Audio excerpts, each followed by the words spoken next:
Welcome to Duke Fuqua Insights, a podcast where we explore faculty research and the actionable takeaways for business leaders at every level. Everywhere you look, people are debating how generative AI will change our jobs, the economy, and society. Even with all the debate, one big question has been hard to answer. How are people actually using it?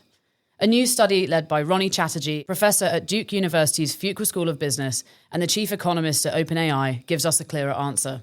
By analysing more than 1 million ChatGPT conversations, his team uncovered patterns in where AI is already making an impact in our lives at home and at work.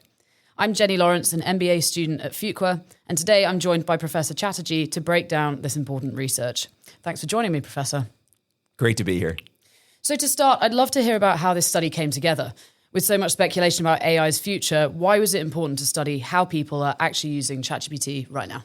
Well, if you really want to think when it came together, I have to go back to my graduate school training and my work here at Duke University. So I did my PhD out in Berkeley in the Bay Area at a time of a lot of technological change. And it wasn't an accident that as a young economist studying at a business school that I got really interested in how technology was influencing corporations, but also society. And I learned an approach at Berkeley that I think has carried me through my academic career, which is really being data-driven in my research, which is, one of many ways to approach work, but something that really resonates with me. And asking this question that one of our professors would ask all the time at Berkeley, which is, what's going on here? A very, very just sort of grassroots question about what is going on here. And as students, we learned this idea of looking at our data, and one of my colleagues called it having a cup of coffee with your data, really understanding what was going on. And this resonated with me. And as I learned more sophisticated econometric techniques, as I started to learn different research designs, think a lot more about causality, I always really originally started to think of any project as sort of like what's going on in the world. And so when I came to Duke, I was really excited at Fuqua that we have a bunch of researchers here in the strategy area where I am and from beyond all across the school. We're interested in phenomenon, what's going on in business. We're a very applied business school in that way. And I learned a ton from people here in terms of the methods and skills that I would need to do a project like this. So published a bunch of work, got tenure, had a career here that I'm really proud of. And then recently now have joined OpenAI as the chief economist. So the first day when I started, I said, hey, well, what do we know about how people are using ChatGPT? And the idea of writing a paper that could be for an academic audience, for the National Bureau of Economic Research, but also kind of reach the media, like we've been covered, on CNBC. I think The View did a segment on us, which is kind of funny.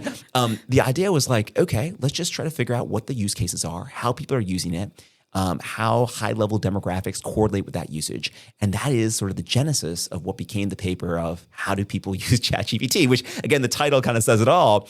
And I'm really blessed to have a team of fantastic economists and data scientists on my squad to help me do that. And you'll see them represented both in the co-authorship, of course, but also in the acknowledgments and the people who have helped us on the paper. So that's kind of how it got started. I got to credit my PhD training and also all my work at Duke over the years and a great team at OpenAI. Yeah. Incredible. I mean, I have to say it's great that research is out there. I've definitely seen it, all the way down through my LinkedIn day after day. So it's been great to see everyone's reactions to that. So one of your headline findings is that most ChatGPT use isn't actually for work, but for everyday personal tasks. I mean, did that surprise you at all? It's so interesting because it did not surprise me, or maybe it surprised me in a different direction than a lot of the commentary has been. And I'll explain it like this. We're looking at the consumer ChatGPT. That's the one that I used, before Duke had an account, using my personal sort of credit card to pay for the subscription. So for personal use, I thought, gosh, well, this is going to look like a consumer app. I think about the most popular consumer apps like TikTok or Netflix. If I told you 30% of what you did on TikTok or Netflix was for work, you'd be like, wow, that's really high, right? Give it right. So for me, the idea that 30% on this like amazing consumer product is actually for work was actually surprising, maybe in the opposite direction, in the sense that like a lot of people I think thought, oh, that's not that much. It's actually a lot if you think about traditional consumer products. We didn't do this study on the enterprise part of ChatGPT. So you can think about when you join a company, they might sign up for an enterprise account and you'd be using chat in that context. If you're using it for coding, you might use Codex. If you are building apps on top of our API, you'd be doing that, right? So for API, for Codex, for enterprise, that's not part of this study. So a lot of the work stuff is, let's just call it to be discovered and researched on. This was the consumer idea. So the idea that 30% of work if I'm surprised, I'm surprised it's so high. It's amazing how productive people can be with a consumer application. But that's what we do research, right? That's super fun. And I didn't know exactly what the number would be. And that was what was exciting about the results. So the study introduces a useful framework of asking versus doing. Could you explain those categories a bit and what they reveal about whether people see ChatGPT more as an advisor or more of a task completer? I really have to credit David Deming, who's our co-author from Harvard, with helping us think through this. Economists in general are trying to build models, ways of thinking about tools like ChatGPT. And, for a lot of people who are not economists, they say, why do economists spend so much time thinking about frameworks, writing down all these Greek letters? It's so we can come up with a clear language to explain what's going on. And so David is fantastic at this. He is, a scholar who's very well known for his work in labor economics. But one of the things that really inspired me to want to work with him is his work on soft skills and how important they are in the economy. And he's built a whole framework and taxonomy for thinking about the impact of soft skills. So when David and I started working on this with the team, David said, I really think there's a framework to think about how people use ChatGPT. And what he came up with, and the rest of us were persuaded by, was asking, doing, and expressing. And what was nice about that, it's very parsimonious. There's 3 categories. I'm sure we're, leaving things out and we're not covering things as well as we could, but it's a nice parsimonious framework. And it generally describes the kinds of things I think any user of ChatGPT kind of resonates with. Yeah. When I think about asking and doing, what's interesting is the asking messages still make up a higher proportion, although doing is growing pretty fast. I would say for people who are ChatGPT nerds or watching AI closely, as we release more agentic capabilities, and frankly, as people learn more how to use the agentic capabilities, you might see the doing tasks start to increase even faster. But right now, people are using ChatGPT as an advisor to support decisions, to inform choices. And I think it points to a role for AI in our society and in our economy. It's a little bit different than what's sometimes discussed in the press. The idea here is not about sort of augmentation or automation in the way it's often discussed, but people are making choices and decisions, and they need help. They need advice. And those could be professional decisions. They could be decisions at home. And they're asking ChatGPT the way they would ask a friend or a coworker or a mentor, what do I do here? And give me some thoughts on this, rather than, let's say, outsourcing whole cloth for ChatGPT to write something or doing a fully agentic end-to-end workflow. And so that's what asking is. And I think for a lot of people, it really resonates with how they're using ChatGPT today. I would say the reason we do research, the reason we track this over time, it could really change. And given how fast moving this technology is, I could do this study in 6 months and maybe we'll find different proportions. I think I'd like to keep these 3 categories though, because I think it'd be nice to track them over time. Yeah. No, absolutely. I mean, it's interesting also because the efficiency that you can gain instead of having to ask your friends and family and, working through whether what they're saying is correct or not. At least you have this. Jenny, don't fact check your mom. Okay. This is not what ChatGPT is used for. Not a recommended use. Hear from the chief economist first. But I will say you've picked up on something that I think that is really important, but somewhat nuanced for folks, is that you can create a lot of economic value by helping people make better choices. Yeah. And a lot of people are looking for AI's impact, and they're studying the GDP numbers every quarter or the employment numbers every quarter, and they're saying, when is AI going to show up? Really important. We should be watching that stuff. As an economist who also worked in government, that's really important. But actually, where ChatGPT can really matter and other AI tools is creating what economists call consumer surplus, which is essentially what you've described, which is, look, how much would you pay if I turned off ChatGPT to have it back, right? Absolutely. And if you're making better decisions, if you're able to get to things more quickly, maybe you didn't have the right person in your network to ask, hey, what should my concentration in my second year of MBA be, right? Absolutely. Now, you have good friends on that, but there could be questions that you don't have the right network, right? Think about a kid who's the first in his family to go to college and might be asking, hey, how do I make this decision? That kind of consumer surplus for a product that, for a lot of people is free, that doesn't show up in GDP, but it can be really, really valuable.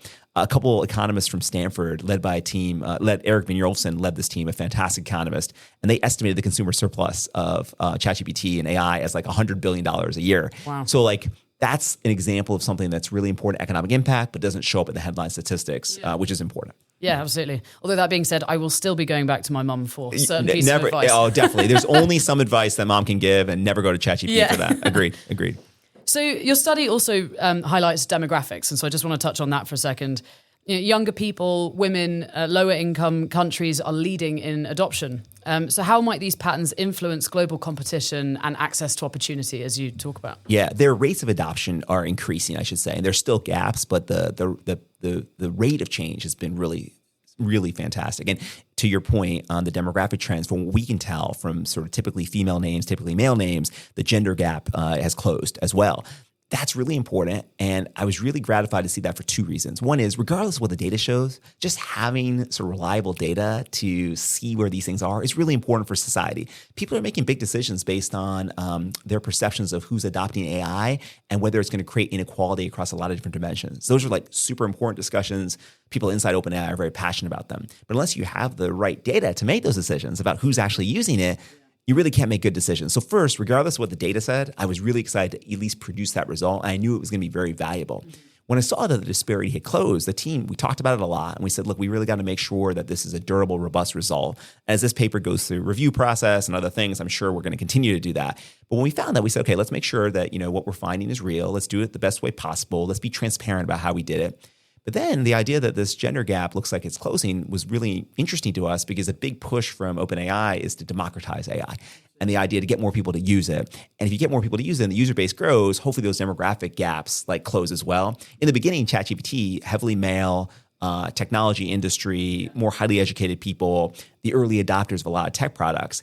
And if you believe that artificial intelligence is super powerful, you want to make sure more people have access to use it. And seeing that happen was really gratifying. And I think it's going to be the ambition of a lot of people across the world, frankly, to make sure more people have access to these tools. It's something I work on a lot, but I'm sure there's going to be a lot of partners. And to be frank, universities are going to be key in that as well. Places like Duke and Fuqua, students are getting to use the tools in school, which is really exciting.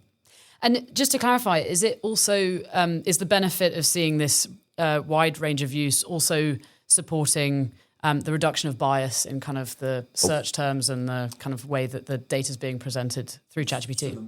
So the more people who are using it, the more user feedback you can get. We survey our users. And so if your user base is more diverse, all of a sudden you're getting more feedback from a more diverse and representative group of people. So because our population of users looks a lot like the general population now, that's a good thing about having a massive platform with 700 million weekly active users. It sort of looks like the world. Then you can ask people questions and you get answers that are representative, right? Which is really interesting. How can AI be more useful to you? Well, if you have a platform that's skewed in one direction, you might get answers that actually aren't representative of the whole population. So having a diverse platform, and you see this in some of our data, at least sort of people with male names and typically female names, are using the platform a little bit differently. And if you see those things, you can design a better product, which is really great. I know we kind of are talking more about consumers, but just pivoting away slightly for a second, as business leaders are preparing their organizations for widespread AI use, what do you think they can take away from this research? I'm really glad you asked, because Jenny, this is an MBA student leading the tech club. Yes, AI has these amazing applications in our consumer lives, but when you go work at the company after you graduate, you're going to be using it at work too. Mm-hmm. And how you use it at work is going to depend not just on the patterns of your use on your consumer sort of plan, but how your organization has made choices about how they're going to integrate AI into their operations. Mm-hmm. And I feel like 2024, the year I joined OpenAI, was the year that every board of directors was coming to their CEO and usually their CTO after that and their CIO and saying, what's our AI strategy? And what you're seeing is a rapid deployment of AI across enterprises.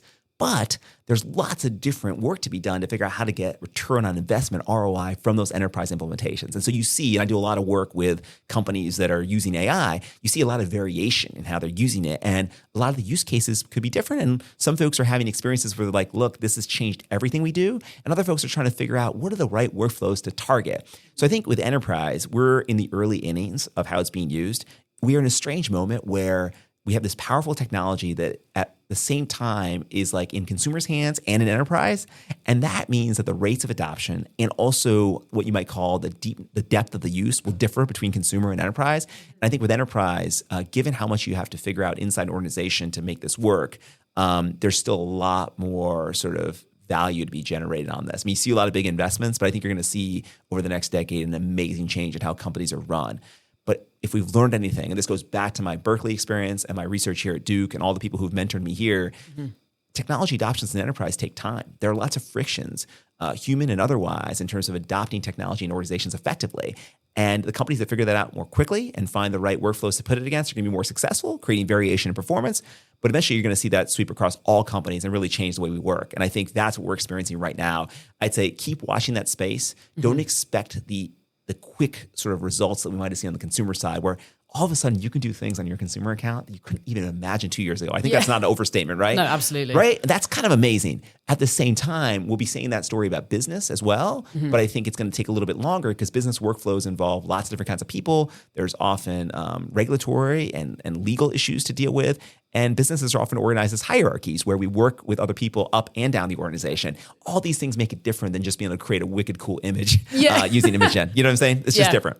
Although I will say, talking to my peers after their internships this summer, it does seem like across all industries, everyone's been, dipping their toes into working out how to apply AI to their various teams and departments, which is, phenomenal to kind of learn from. It doesn't surprise me. And I would say, Jenny, for the people who are listening who are in that stage, second, first year business students, Fuqua, otherwise, like you all might be the generation that brings this stuff into your organizations. Like when I was more junior in my career, like I remember like some of the storage solutions like Dropbox and Box, and like a lot of that was starting with people using it personally. And then all of a sudden you're bringing it to your CTO or CIO and be like, hey, like we could use this like inside our company, right? I have a feeling that for a lot of you coming to the organization, you'll be able to do things with AI that maybe your managers are going to be surprised by. And then the question is, does that bottom-up approach result in wider adoption in your organization? And I'll also just plug like being someone who's older than the average MBA student in my organization, I learn a lot from the people who are sort of AI native, who've done this, who's used it in school. I have people on my team, no joke, who were using AI in their freshman year in college. It's just different than what I was doing, right? Absolutely. And so if you've used it since you were a freshman in college, the versatility and sort of how facile you can be with this is amazing. So I just spent a lot of time actually on the reverse mentoring side, learning from people who are younger than me and have more experience in it. Yeah, I love that. Digital native generation. I mean, totally. And it's given how young the employee base is at OpenAI, there's a lot of people to learn from. So final question about productivity and I guess the business side. Has there been any concern from your team about quality over quantity when it comes to boosting productivity? Oh, for sure. I mean, if you think about even just thinking about putting out writing or content inside an organization, a lot of white collar work, a labor economist will tell you, and this is what most of our MBA students are going to do, a lot of it requires writing. And so writing memos, writing Slack messages, right? And once you start to use AI tools to assist in your writing, and we find a lot of this in our study, writing is like the most popular kind of work-related use case. People are more likely to be critiquing or editing their work rather than just writing something from scratch. But writing is a big part of anybody's job if they're listening to this as an MBA student right now. And if you are going to do that kind of work, what is the quality of the writing you're going to produce? The model can produce really cool writing, but if you produce that in such excess quantities that you're not really thinking about the quality, or you start sending many, many more Slack messages, that actually might not boost productivity as much as you might think. So whether it's writing code or writing prose, you have to think about sort of the quality factor as well. And I think we're probably really early in this, where we're going to come up to some equilibrium in most organizations where if you think you're getting a lot of Slack messages now, just wait, right? But eventually we're going to find a way to say, which Slack message do you really need to send? And in the end, maybe AI can help us with that too.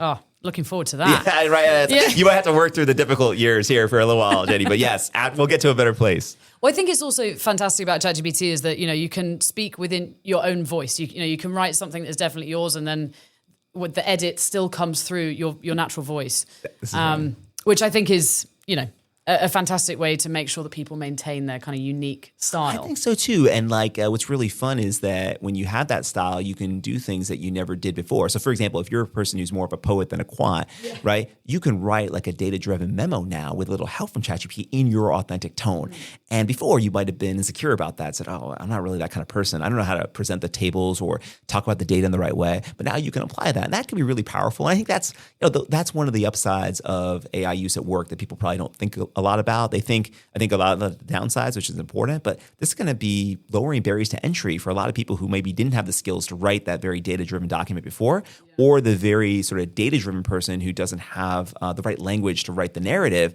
That's going to help those people unlock a tremendous opportunity that they didn't have before. And that's exciting to me. Yeah, and me. So I'll wrap up with this final question. Going back to the consumers, we now have this huge foundation of data from your research. Can we expect to see a Spotify-wrapped summary of our usage of ChatGPT in the coming years? See, now you're giving me good ideas. I think there's so much interest, and we learned this from the study in terms of how people use ChatGPT. I think doing it at the right interval, and giving people some timely insights is definitely part of the plan.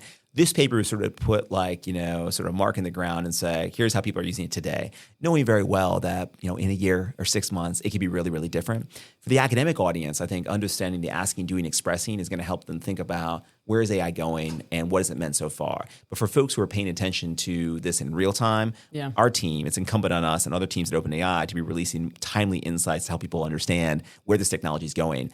It's both important if you're planning a career in business. It's also just important if you're thinking about the impact of AI on society.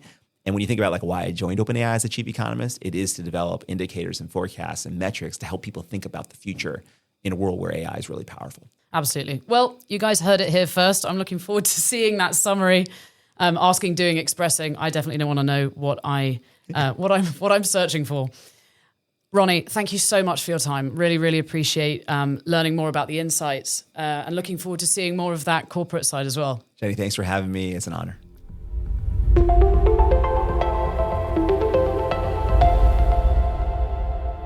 Duke Fuqua Insights is produced by the Fuqua School of Business at Duke University.